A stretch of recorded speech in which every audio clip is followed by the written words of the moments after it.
विधानसभा निवडणुकीच्या निकालानंतर काँग्रेससह महाविकास आघाडीने ईव्हीएम विरोधात आंदोलन सुरू केले आहे। राज्यात अनेक ठिकाणी पराभूत उमेदवारांनी ईव्हीएम आणि व्हीव्हीपॅटमध्ये नोंदवलेल्या मतदानाचा डेटा म्हणजेच मेमरी व्हेरिफिकेशनसाठी विनंती अर्ज निवडणूक आयोगाकडे केला आहे।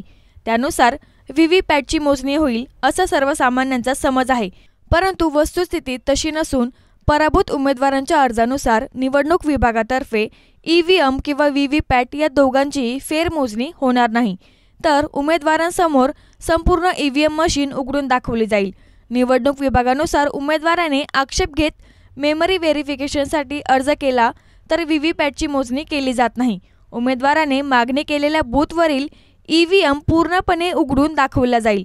ही प्रक्रिया निवडणूक आयोगाचे अधिकारी, भेल कंपनीचे तज्ज्ञ, संबंधित उमेदवार आणि उमेदवारांसोबत तज्ज्ञांसमोर केली जाईल। मशीनमध्ये मेमरी किती वापरण्यात आली, थर्मल पेपर किती वापरला, ॲड्रेस टॅब आदींचा डेटा बरोबर आहे का नाही हे तपासले जाईल। मशीनमध्ये कोणती चिप लावली आहे किंवा नाही याची तपासणी होईल। निवडणूक निकालानंतर ही प्रक्रिया 45 दिवसानंतर केली जाईल, तेव्हापर्यंत डेटा सुरक्षित ठेवला जातो।